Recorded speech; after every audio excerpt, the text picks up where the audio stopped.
books or magazines do you recommend, and also what books have been really important to you individually?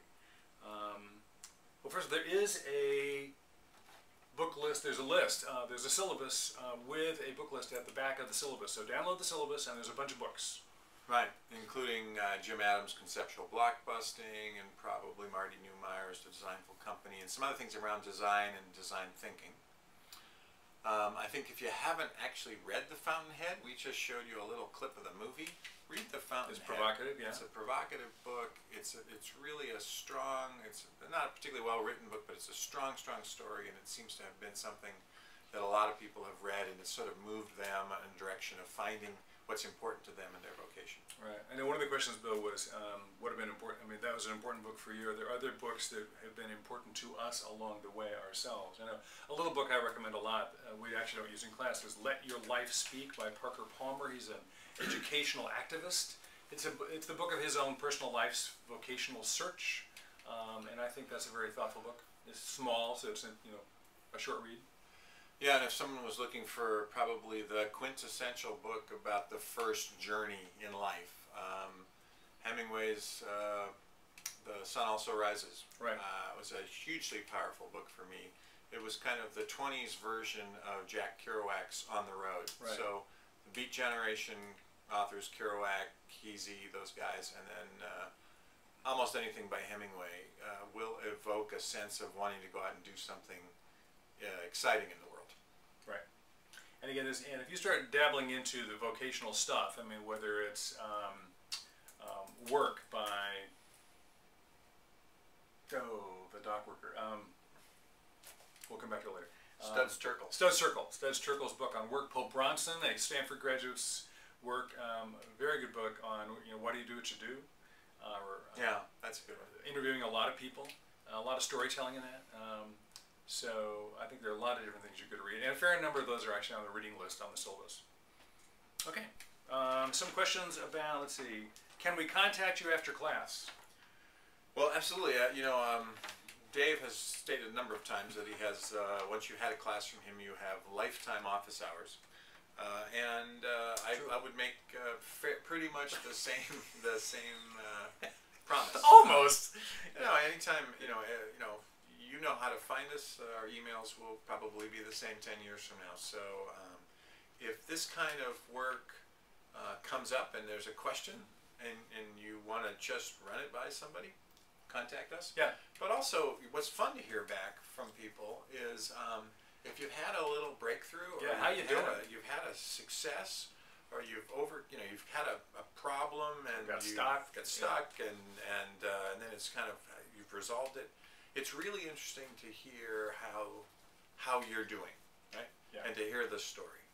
Just you can always call up and say, hey, do you know anybody at Google? I want to get a job. Right. That's fine. We are actually interested in you, as it turns out. Yeah, but it actually turns out it would be interesting to find out how you're doing.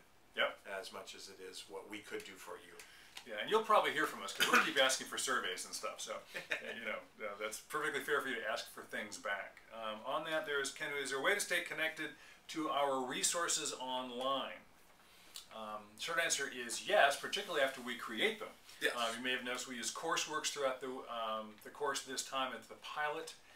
We really want to build a full-fledged, highly thorough, easy-to-use, dedicated to the class website, designingtheauthenticlife.org, which is very thin right now. Once that gets further up, we hope that's a resource for you forever. Yeah, and it'll be open to anyone in the class. Absolutely. Probably open publicly as well. Let's see. Other questions? How does just go with the flow fit with a design approach? Yeah, how does just a go-with-the-flow approach to life fit with a design approach? And then also, can you suggest more blockbusting techniques and brainstorming techniques?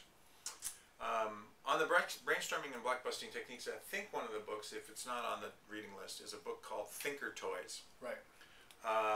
Thinker Toys by this guy, right here, Michael Michalko.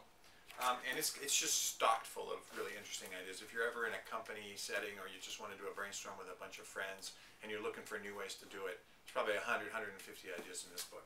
Whack on the Side of the Head. Whack on the Side of the Head. By Roger Von Eck.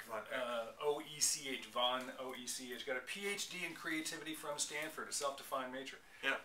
And he's a creativity guy. So that's Whack on the Side of the Head's a good book for that. On the Just Go with the Flow, can you just go with the flow? Is that a design approach? Yes. It means you've decided that your design methodology is to go with the flow. So that's what you've designed. Is that intentional? Whether or not that's just a good cover story for frankly not doing the homework, or you really have chosen to do this kind of improv jazz approach to life is up to you. So it could be a cover story for frankly ducking it, or it could be kind of clever. Yeah, let's not confuse going with the flow with being in flow, yes. Which could be almost anything, right? Right, whatever. Simply being the whatever attitude, with being in a flow state, in a state where, remember we had that diagram where you say, my resources are being pressed right at their limits, and the idea is, is just a little bit harder than I can work on, and I'm right in that zone where my capabilities and the problem are matched. That's a flow state, which actually is a state of high attention and high productivity versus sort of zoned out, kind of going with the flow. So I think that has nothing to do with strategic planning per se, just what's your experiential description at a given moment in time.